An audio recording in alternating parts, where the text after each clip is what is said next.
I don't like the background. I'm gonna put it like this. Hey everyone, welcome back. It's trapping season. It actually started a couple weeks ago. This is my 4th year of trapping, and the first year I haven't gotten trapped out on day 1. Just had too much going on, but I'm gonna start getting them out now. We did the prep work, so I just wanted to go over how we prep our traps. I'm talking about foothold traps. I do land trapping, Brandon does water trapping. So I'm getting started with my land trapping. Hopefully after hunting season, he'll probably start doing some water trapping, and we'll definitely film that. So we took all the traps from last year, which are of course really rusty and terrible, put them in 5-gallon buckets, and then put acid in the buckets, which you have to be super careful of because that acid can really hurt you. I think we left him about 2 days, and then he got rid of the acid, and next thing we did was, I'll show you our setup, dye them and then wax them. So this right here is the dye. He filled this with water and then put the dye in it, a whole bag, and it kind of looked like he was making a huge pot of hot chocolate. It's attached to that, so it heats up pretty good. I think we left them in the dye for about 15 minutes and then had to take them out. We only put in like 2 at a time into the dye. And then he got rid of that and filled it with this wax here. And you turn that heat on it and the wax will melt pretty quickly. Put them on wax. That was very brief. I can't remember if it was like 3 minutes, 5 minutes, something like that we left in the wax. Then you take them out, and he uses one of the stakes, the trap stakes, to take them in and out, because of course you don't want to touch it or have it actually be very near you, so it's good to pick it up with a stake because it's long. And then I'll show you the outcome.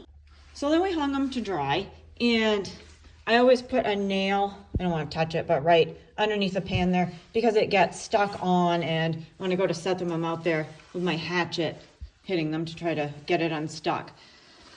But the wax dries really quickly. Took all the nails out, and they're just hanging here waiting for me. I have to replace the tags. I usually do every year.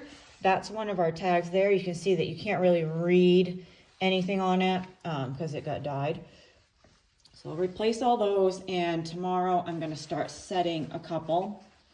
So another thing about the wax is that before I set the traps, I scrape some of it off. They're really slippery and hard to keep them to stay set if you don't take some of the wax off. Always at the beginning of the season, I end up with my hand snapped in one, at least one. And it's not a big deal. If you're somebody who thinks those foothold traps really hurt, they don't. I have these bony little fingers and I snap my hands in them, and it's just annoying. It feels really, really tight. And it's annoying to have to try to get it off when I only have one hand to use because the other hand's in the trap. But it's not a big deal. It doesn't even leave a mark. So I'm going to set a couple for coyotes tomorrow. There's a spot where a lot of coyotes have been heard.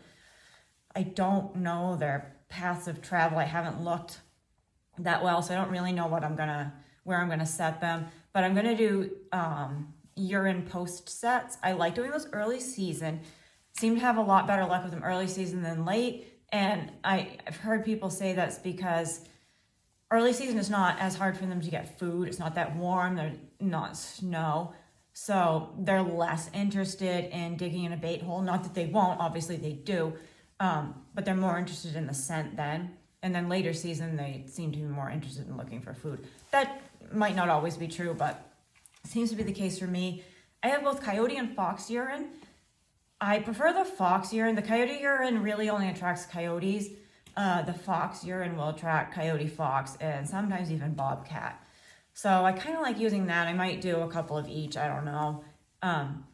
But that's where I'm going to start tomorrow. I've got another spot that's way easier to figure out. I can see the coyote's path of travel and all that, and I know where they're hanging out. So I'm going to set a bunch, maybe next week up there. But I'm going to start with these. Yeah, join me for that. I will film setting them up, and then I'll film setting my bait. I think I'm going to do bait hole at the other spot because I won't get them out there for a while. So we'll film all that, and once water trapping gets started, we'll film some of that, and hopefully I can film me catching some stuff. Last year I did fairly well. Coyote, gray fox, raccoon, fisher. I don't remember what else I got. I got a few other things. Got some mangy coyotes last year, which was a bummer. But yeah, we'll see what we get this year.